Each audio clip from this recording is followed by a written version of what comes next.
Hello everyone, I'm Chase Lee reporting for DallasMovieScreens.com, and I got another movie to review for you guys, and that would be Swiss Army Man. Now, I was really looking forward to this movie. I thought the premise was interesting. I thought Daniel Radcliffe playing a farting corpse was like so far off from Harry Potter because, you know, he needs diversity in his filmography. I was already hooked from that premise, by the way, just having a farting corpse. Yep, that's what we're dealing with. So, yeah, I was really looking forward to this movie, and I was not let down. I quite like this movie just a little bit. No, I'm just kidding. I like it quite a lot. So let's get real and break this down. So let's start with the writing and directing. Now, in terms of the way it's written and the way the story is, it's a very unique type of movie. You're never going to see anything like this, at least I don't think, because this is definitely kind of like a fresh, unique type of story that we haven't really seen. And that's what makes this movie so special, is that when you're sitting in that theater, you see as many movies as I do or you do, you think to yourself like, wow, this stands out because it's like nothing I've never seen before. So with that being said, the story is very fresh and unique, and it's got a lot of elements playing along with it. We have a lot of delightfully charming scenes with juvenile humor, with dry humor, with very creative humor. And then we have a lot of elements in the movie where you start feeling a lot of emotion. You feel the soul of the movie, and you feel the endearing moments and stuff. And it's just a mix match of all these different themes of isolation and just, whatnot. And I really liked the way the story progressed and how you just kept getting more involved with Paul Dano's character and seeing him kind of grow as a character and whatnot. My only negative on basically this movie in general, and it's a big negative onto why I'm not really loving this movie, is the tail end of the third act. I want to say the last 15, maybe even 20 minutes. The movie takes a turn and you go, okay, given the fact that what has happened, I don't know if I'm really on board. And as the movie kept playing towards its finale, I was like, okay, I'm still into it and stuff, but it felt kind of clunky and it didn't feel really resolved in a nice smooth manner. It was just, like I said, very clunky and just kind of, okay, we're just kind of trudging along and stuff. And then the end happens. You're like, oh, okay. It's one of those endings that it's going to kind of leave you going, well, I just don't know what I think about that. However, when me and my roommate left the movie, we started theorizing on stuff because this isn't a spoiler, but in the trailer, the corpse starts talking. And we kind of figure at this point, Paul Dano is hallucinating.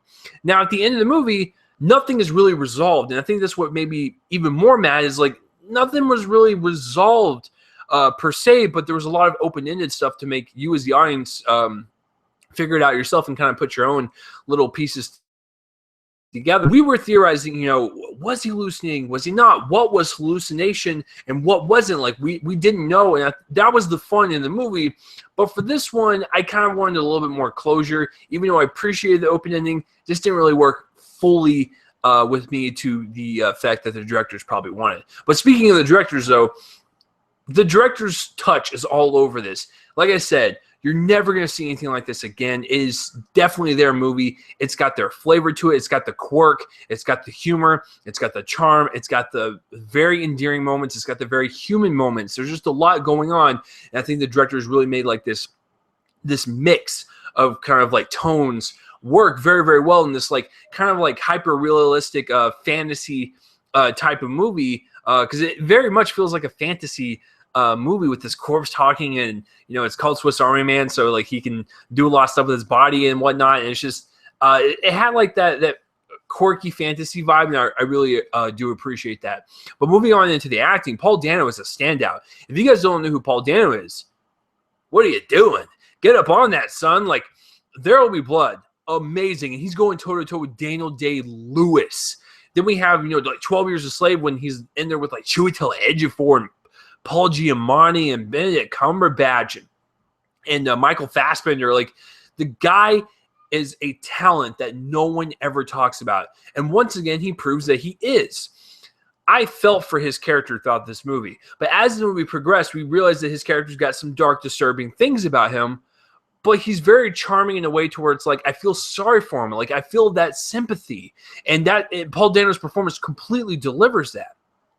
Daniel Radcliffe, I'm not gonna lie, he's pretty outstanding as a corpse. Like he played the part very well. He played a dead person very, very well. I never once felt like he was faking it or he was doing like some shtick. I felt like I was watching this real life dead person come back to life through Paul Dano's hallucinations and whatnot. So he does a very fantastic job. And at both of them as the co-leads, great. Have no problem with the acting. I think the acting is very well done in this movie. Even the side characters, when they pop up, are Mary Elizabeth Winstead. She was in 10 Cloverfield Lane earlier this year, and I thought she was great in that. She pops up in this one, and I was like, all right, that's something I really didn't expect, but it was a nice role for her in the movie and whatnot. But I'm not going to tell you how her character is resolved because it's kind of funny, I guess. I don't know. But cinematography, it's beautiful. Like a lot of the movie takes place in the woods and on the beach and stuff, and the colors are very vibrant and just rich, and you just want to get in this world with them because you feel like this corpse is alive, and like it's got, like I said, this weird fantasy element. I wanted to be in there and be like I wanted to ask the the corpse questions and stuff, and like I don't know, like it was a very inviting, colorful movie given the situation kind of environment of the story itself. I really thought the greens from the woods, they popped, and they just are really just kind of eye drawing and stuff. And it's great eye candy. I couldn't look away. It was kind of really beautiful, kind of weird, surreal cinematography that I really enjoyed. Editing and special effects. Editing wise, it is an hour and a half long, so it's wham bam, thank you, ma'am. You're in, you are out, and you were good to go. However, I can see the fartingness of the corpse to turn people off or really just kind of make them feel like the movie is longer than it actually should be. And there were two people that actually did walk out. And this was a press screening, like literally just press. No regular fans, just press. And there were still two people that walked out. Give some respect, dude. Like, come on. But I understand that this movie is not for everyone. Is very different and is very just kind of out there, and you're either going to like it or you're going to hate it. I get that. But for me personally, I was intrigued by the story. I wanted to see how it was going to end and where we were going to go and whatnot. So for me personally, and the fact that after the movie, me and my friend started theorizing and stuff, we're like, wow, this movie's actually bringing up a lot more conversation than we thought it was. That's kind of awesome, given the fact that we were intrigued from start to finish. So the editing I thought was very fine. It was very on point for that time limit they had, which was about 90 minutes. Special effects. This is very important. This film is a very small indie film. The special effects are amazing. Like I said, add like this weird fantasy like superhero like fairy tale. Like it's just a bunch of like stuff like thrown in, and it had like those type of effects and stuff that were just really kind of quirky and weird, and but you wanted to watch more. I don't know why I said superhero, but you guys know what I mean. But like as far as like special effects and like superhero movies go, this one had just as good on like that level, like that professional level. That's what I meant. Sorry guys, it's been a long day, but yeah, as far as the special effects go, like there were a lot of moments where I was like, is that really happening, or is that dummy, or is that green screen? I couldn't even tell. Like it was actually really well done and kind of really blended in nicely with the cinematography. I thought it was really well handled. So overall, guys, listen, this is a unique film. It is a delightfully charming film. It is a very funny film in some parts. It is a very endearing film. It is a very very deeply emotional film at some points.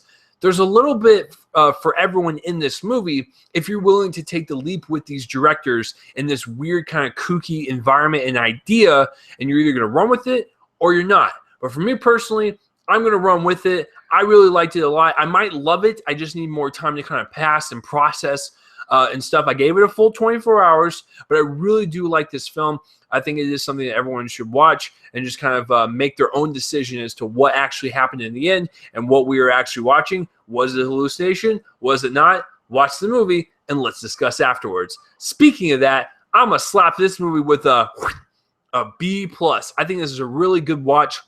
Check it out if you want something different. As much as I love superhero films, as you can see, I really do like small indie films, and this one definitely stands out from the crowd. That's what the directors did, and they accomplished that in spades. So have you seen Swiss Army Man, or have you even heard of it? Comment in the place with my face and let me know. And let me know what you thought of it and what your theories are. You can direct message me, and we can kind of theorize and whatnot. But no spoilers down below, please. But yeah, so that will do it for this review, guys. I'm Chase Lee reporting for DallasMovieScreenings.com, and tune in next time for whatever review or whatever movie I review next. See you guys later.